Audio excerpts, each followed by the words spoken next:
Hey guys, welcome to Breaking the System. This is Andrew Riley. We will be getting right into today's video.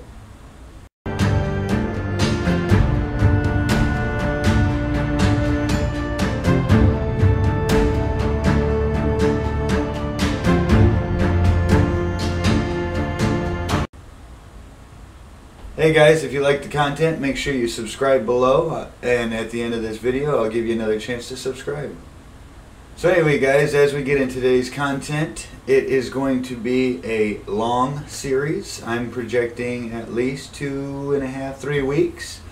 Please be looking out for the next episodes of each part of the series comes out, and they will be labeled, and I will have links at the end of each video to go back to the video before, so that you guys can go back and see what the past episodes were.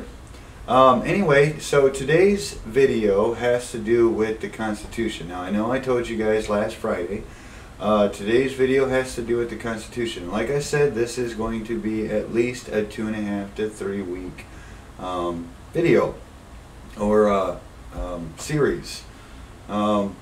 This is going to be a long series for the fact that there is a lot that I want to cover. I want to pretty much read all of the Constitution. I want to pretty much read all of the Declaration of Independence, and I also want to read the Bill of Rights. Now I will probably go in the order of the Declaration, the Constitution, and then the Bill of Rights. And like I said, it will be broken up into sections for the next 2.5, 3 weeks. Anyway, getting back into the content, what the whole reason y'all are actually here today.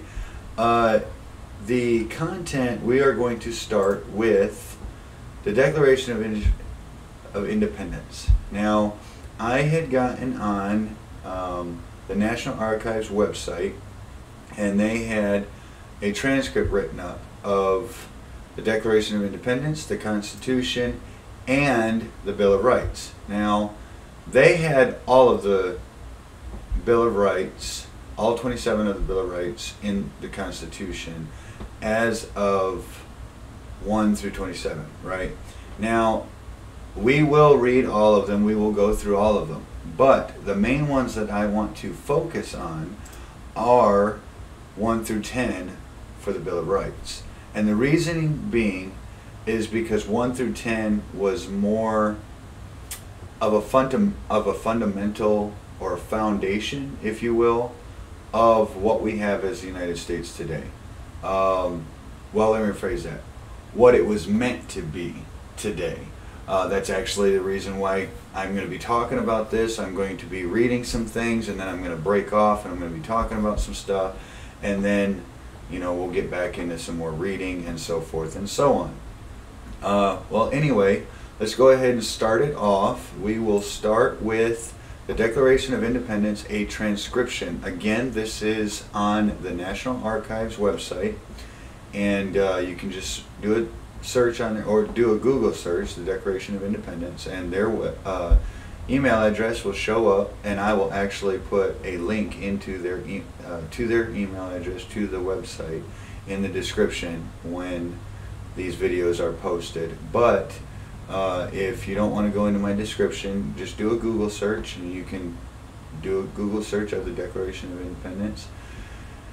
Now, this is more of a history lesson slash what the hell happened to the United States. Why do we not have what it was meant to be? Again, you know, my channel is called Breaking the System, and it is because the system we are in today is corrupt and totally against the way the Founding Fathers had it, or wanted it, I guess I should say, set up. They wrote the Declaration of Independence, the Constitution, and all of these things in the Bill of Rights strictly to have order. Nobody was above anybody else. As a matter of fact, we will get into this Declaration of Independence. It was strictly all man is equal, but now it is changing, and they're trying to make some races better than others, and they're trying to get governmental figures better than the normal workers, the people that go out and have to sweat and dang near drip blood for the money that they earn, and so forth and so on. But anyway, so going into this, we're going to go ahead and start by, I'm going to read what it has here, and like I said, I'll break off and give my own comments on it and stuff like that. I hope you really enjoy it. Please watch the whole series. This will be episode 1, and we're going to get into it. So the Declaration of Independence, a transcription. And it says on the website, note, the following text is a transcription of the stone engraving of the parchment Declaration of Independence. In parentheses, the document on display in the rotunda at the National Archives Museum. End of parentheses. The spelling and punctuation reflects the original. So I will be showing pictures. This is me. I will be showing pictures as I'm reading, and I will be doing stuff like that so you guys can kind of read along with me. So if you see any sort of what you would not call grammatically correct spelling, that is because this is the way they wrote back in the 1700s. So anyway, getting into it, in Congress, July 4th, 1776.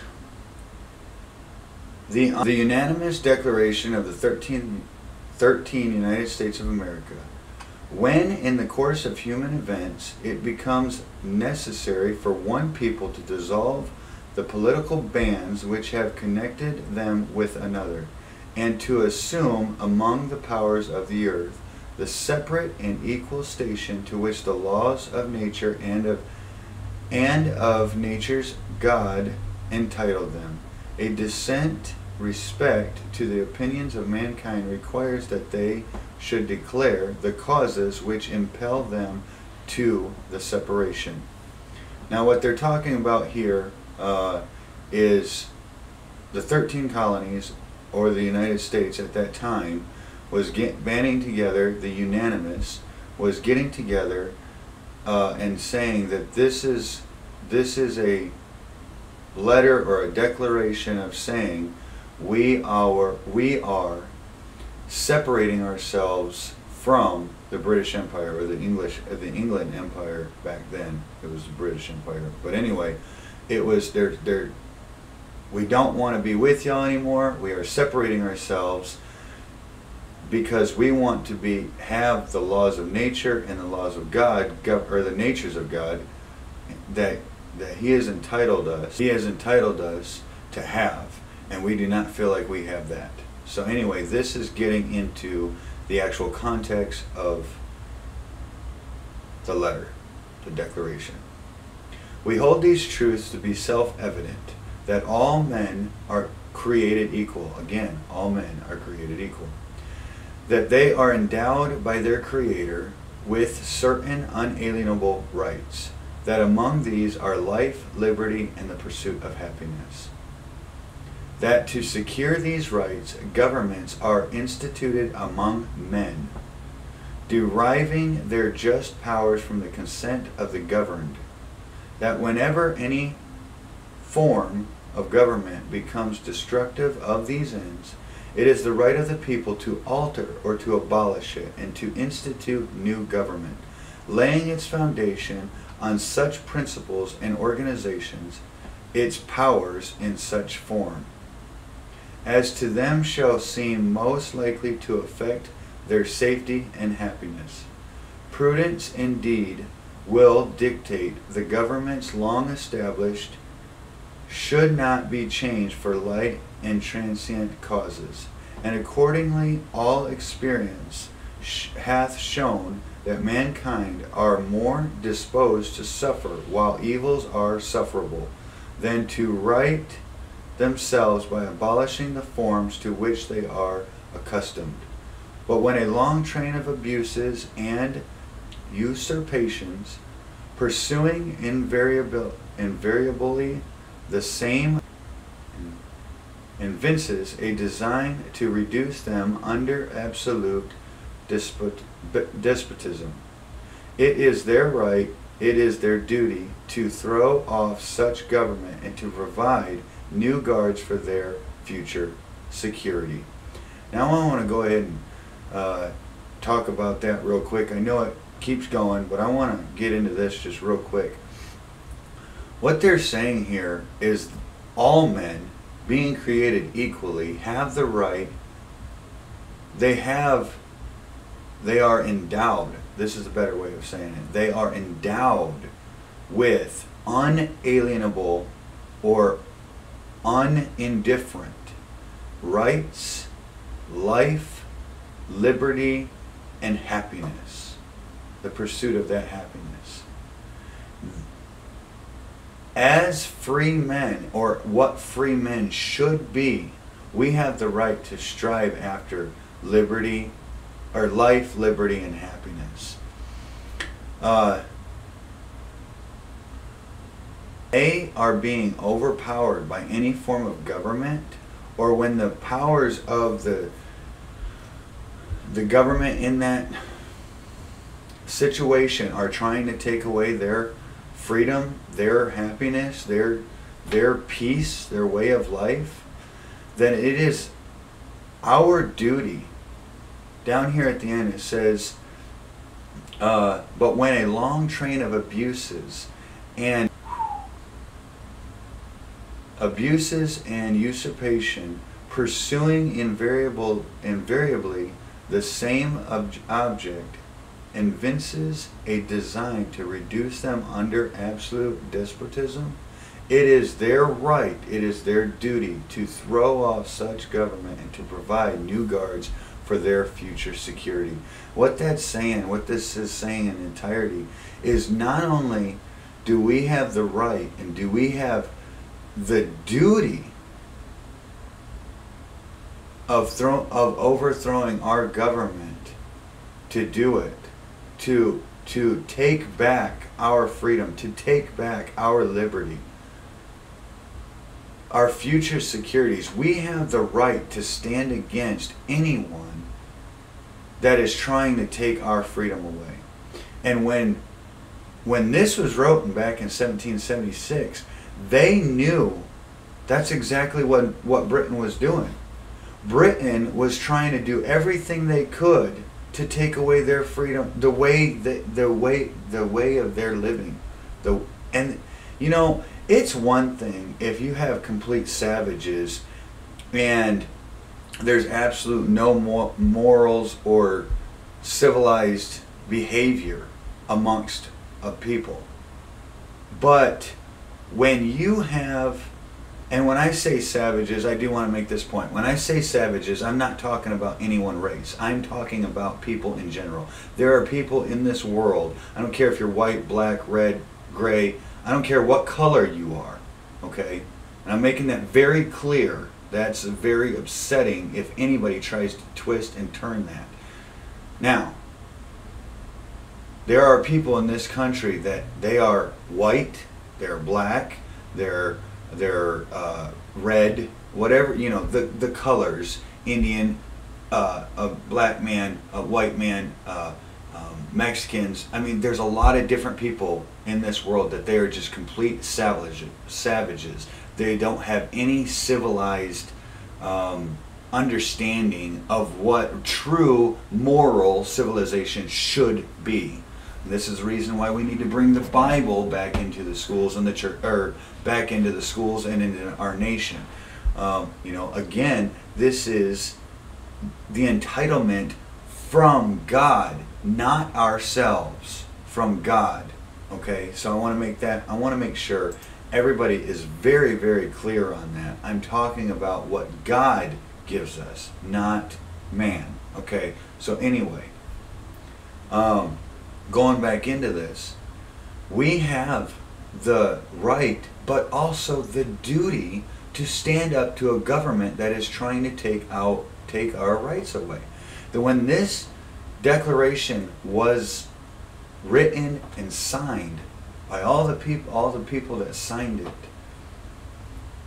it was signed with the understanding of We're not trying to create our own government to hinder or to offset men or to be above men. We are creating this government to give people, all people, the equality that they deserve. The government was designed specifically to help the people, to help guide, if you will, the people, to help guide the people, if you will, for some sort of structured, civilized, moral behavior throughout the community for our freedom. See, their freedom was being threatened. That's the reason why this Declaration of Independence was written. The reason why so many people signed it. People were banding together. The people that were put in charge of the 13 states at that time, they stood up for the states and said, we want our freedom. We don't deserve to be treated this way. And the reason why I'm giving this about the Declaration of Independence, and the reason why I'm going through the history of it, is because I feel the exact same way today about our government. Our government is starting to try to do whatever they can to take our freedom away. And I'm plain and simply tired of it. We are being 99.9% of us, the 1% of this of the system that is rich gets away with whatever they want because they have money or because of whatever. They have friends in high places. I don't think that's right. I don't, if you're a billionaire and you're drinking and driving, but you have friends, I don't think you should be able to get off the hook when you get caught. Joe Blow didn't get off the hook when he got caught. He went to prison and he had a record for it. Anyway, that's the reason why I'm giving this. The equality is not what it should be anymore. And I actually want to show you a clip from National Treasure. I absolutely love this clip. So check it out here, and we'll get back into it. 180 years of searching, and I'm 3 feet away. Of all the words written here about freedom, there's a line that's at the heart of all the others. But when a long train of abuses and usurpations, pursuing invariably the same object, evinces a design to reduce them under absolute despotism, it is their right, it is their duty to throw off such government and provide new guards for their future security. People don't talk that way anymore. It means if there's something wrong, those who have the ability to take action have the responsibility to take action. Isn't that just a great clip? I mean, it says exactly what I'm saying right now. Besides, I'm expounding on it a little bit. One of the best movies that I can remember is National Treasure. You know, I don't really agree with the actors and what they're doing today. Hollywood is just getting absolutely ridiculous with Satanism and everything else. I mean, that's a totally different topic. We're not going to talk about it. The point is, what they're doing in Hollywood, 90% of what they're doing in Hollywood is just junk. But that section of National Treasure is a memorable and will go down with me for a long, long time in the future because of the fact that it's exactly right. We have the right and the duty. Hey guys, this ends this part. Please be looking out for the next part. This is Andrew Riley with Breaking the System again. Please subscribe. Be leaving some comments in the comment section. Like the video, and we will see you in the next part. Thanks. Have a good one.